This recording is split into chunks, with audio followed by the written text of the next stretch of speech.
एक दिन की बात है। घर के बाहर एक रिक्शा आकर खड़ी थी।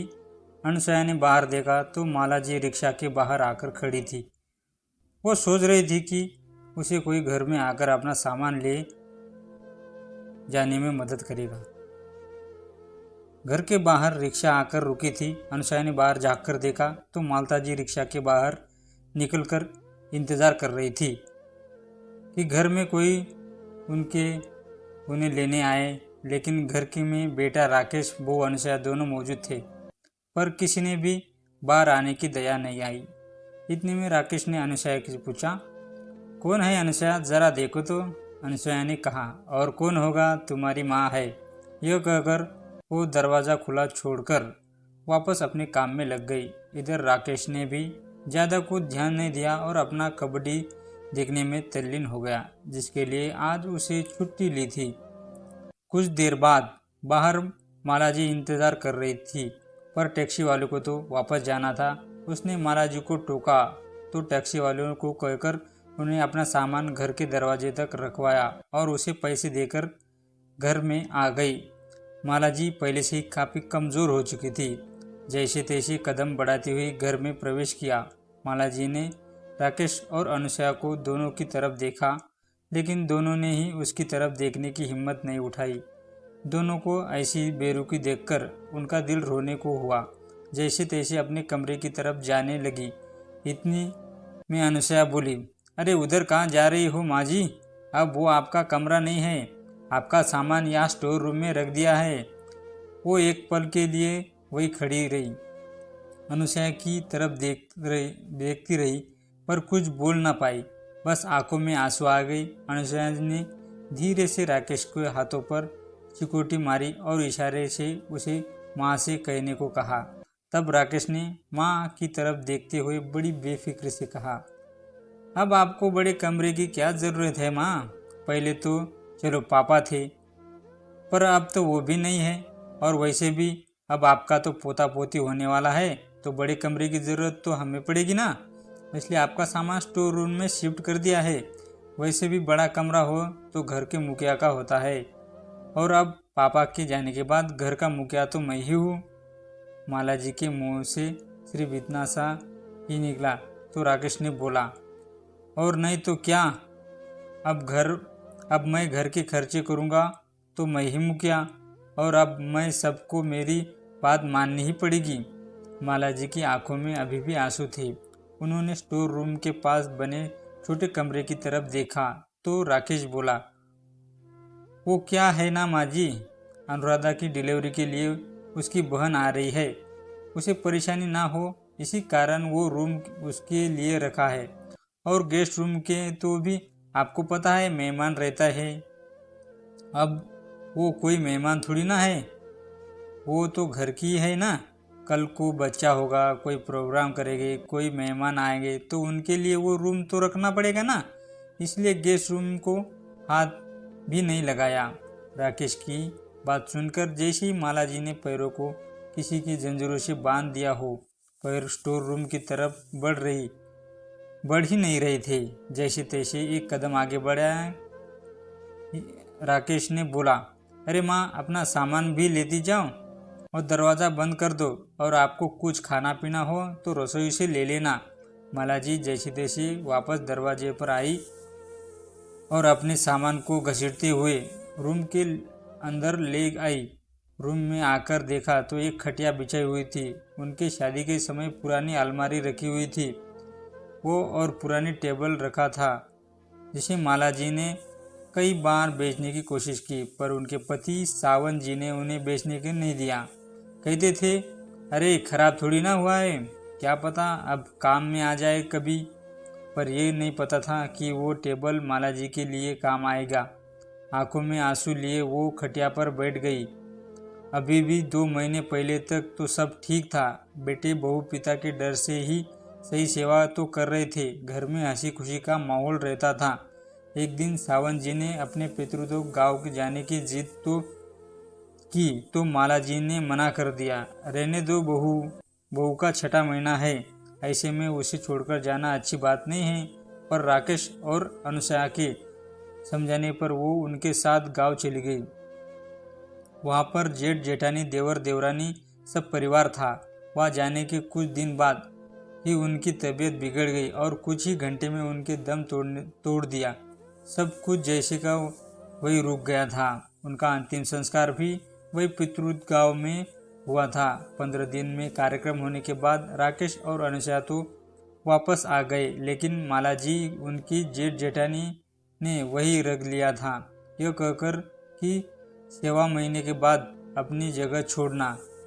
आज 1.25 महीने बाद वो गांव से लौटी थी और भी अकेले। वह तो पूरा परिवार स्टेशन पर छोड़ने आया था, पर यहाँ राकेश स्टेशन तक लेने नहीं आया। कह रहा था कि बहुत ज़रूरी काम है, पर यहाँ मैच देख रहा था और वहाँ घर का सारा सिस्टम ही बदल चुका था। इतनी जल्दी बेटे बहू मुंह मोड़ेंगे इसकी तो बिल्कुल ही उम्मीद भी नहीं थी। सीधा स्टोर रूम में ही पहुँचा दिया। अभी अनुसया जी ने ये सब सोच रही थी कि इतने में बाहर शोर सुनाई दिया। जाकर देखा तो माला जी के लिए ना उठने वाले बैठने वाले बहू बाहर अनुसया के मायके वालों का स्वागत कर रहे थे। माला जी को इतनी देर हो गई घर में आए हुए, किसी ने भी एक गिलास पानी तक नहीं पूछा। वही बहू के मायके वालों ने के लिए बेटा रसोई में जाकर खुद पानी के ट्रे सजा कर ले आया। इतने लोगों के बीच अपने आप को अकेला महसूस करती हुई माला जी वापस उसके कमरे में आ गई। 2 घंटे तक उसी कमरे में बैठ रही, लेकिन ना कोई चाय, ना कोई नाश्ता, ना कोई खाना, कुछ भी नहीं। 2 घंटे बाद लगा कि अनुसया के मायके वालों वापस जा चुके हैं। शायद वो उसकी बहन और मम्मी को छोड़ने आए थे, क्योंकि वो दोनों ही अब घर के मौजूद थे। उन्हीं की आवाज़ बाहर से आ रही थी। अब माला जी को भूख का एहसास हो रहा था। आखिर वो खुद ही उठी और रसोई घर में गई। रसोई में खाने के लिए कुछ भी नहीं था, खाना भी बाहर से मंगवा गया था। वो झूठे बर्तन ये सब बता रहे थे। इतने में अनुसया रसोई में आई। क्या ढूंढ रही हो माँ जी? देखिए, खाना तो बचा नहीं और मुझे याद भी नहीं रहा कि आपके लिए खाना रखना है। आप दूध बिस्किट खा लीजिए या फिर अपने लिए कुछ बना लीजिए। मेरी हिम्मत नहीं है खाना बनाने की। यह कहकर अनुसया जी ने रसोई के बाहर आ गई। माला जी भी हिम्मत नहीं थी कि खाना बनाने की। एक तो वो 1.25 महीने से पहले गम अभी तक भी दिल से नहीं गया था। अपने किसी प्रिय की मौत तो वैसे भी हिम्मत तोड़ देती है, फिर ये तो उनके पति थे। उस पर से ट्रेन का सफ़र थका देने वाला था, हिम्मत होती भी कहाँ से। वो अपने लिए एक गिलास पानी लेकर वापस कमरे में आ गई। थोड़ी देर तक बैठी आंसू बहाती रही। फिर याद आया कि वहाँ से निकलते समय देवरानी ने खाना पैक करके दिया था, जिसमें से उन्होंने सिर्फ 2 रोटी भी खाई थी। बैग में से खाना निकाला, देखा तो सब्जी खराब हो चुकी थी, पर रोटियां सही सलामत थी। उन बची रोटियों से अपना पेट भर माला जी खटिया पर लेट गई। काफ़ी देर तक वो करवटें बदलती रही। आखिर करवटें बदलते बदलते आंखों में आंसू लिए देर रात उन्हें नींद आई। इस कारण से सुबह नींद देर से खुली। उठ कर बाहर आई तो देखा सब हंस बोल कर चाय नाश्ता कर रहे थे। सब ही प्लेट में गर्मा गर्म पोहे और जलेबी नजर आ रही थी। माला जी को देखकर ही सब चुप हो गए। इतने में राकेश बोला, माँ आप अपने कमरे में बैठिए, आपका नाश्ता मैं अपने कमरे में लेकर आता हूँ।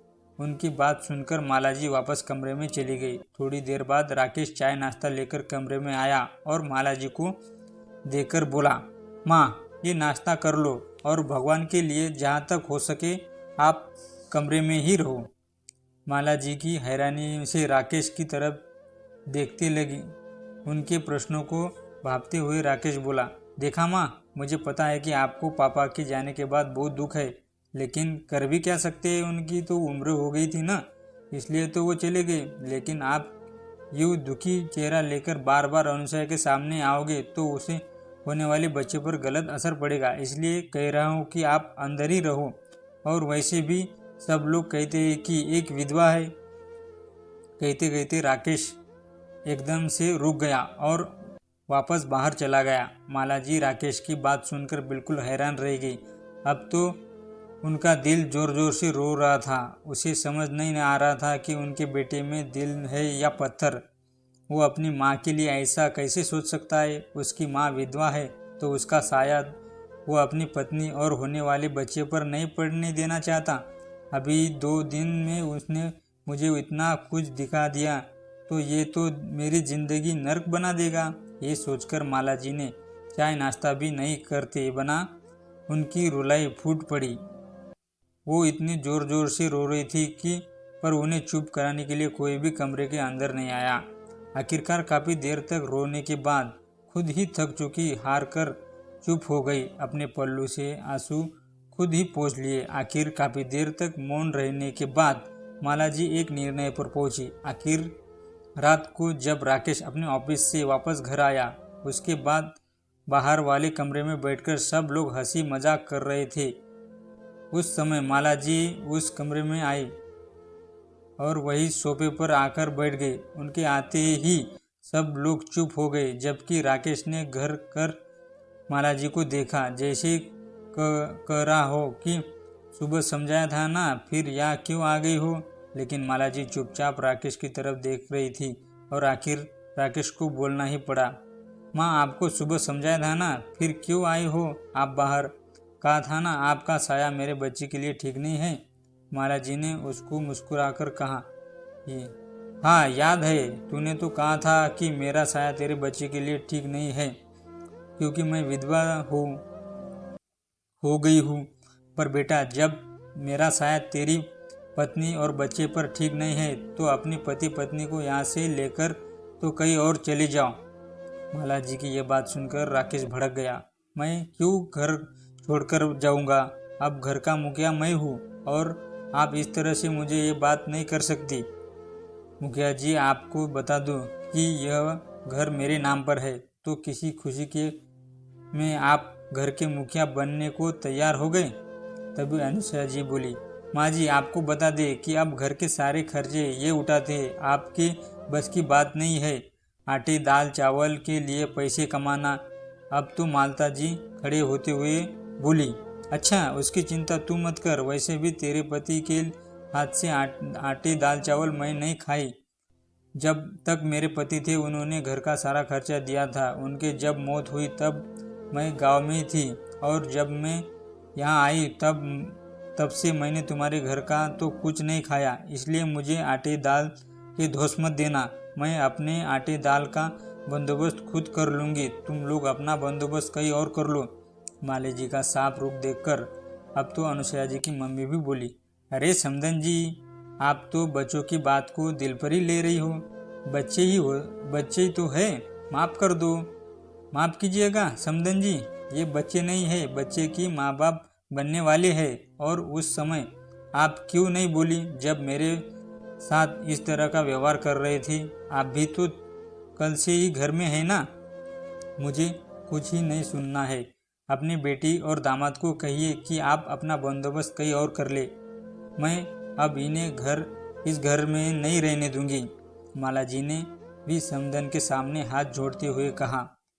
आखिर सबके समझाने के बाद मालता जी झुकने को तैयार नहीं थी। काफ़ी देर बाद फिर ये निर्णय निकला कि अनुसुईया को उसकी मम्मी मायके ले जाएगी और वही उसकी डिलीवरी करवाएगी। उस दौरान राकेश कहाँ घर का बंदोबस्त कर लेगा और अगर बंदोबस्त नहीं कर पाता है तो तब तक यहाँ का किराया देना पड़ेगा। यह कहकर माला जी चली गई और उनकी समधन जी ने अपने दामाद जी को समझाया और कहा, देखो दामाद जी, ये आपकी माँ है, उसे अच्छे से रखना ये आपकी जिम्मेदारी है। और अब तो ये दिन उनका बुढ़ापे का है तो आपको उनकी सहायता करनी चाहिए। और उनके जाने के बाद सारा घर तो आप ही का है। मैं अपनी बेटी को समझाती हूँ और डिलीवरी होने के बाद भेज दूंगी। यह कहकर वो लड़की को लेके चली गई। तब राकेश की आंखें खुल गई।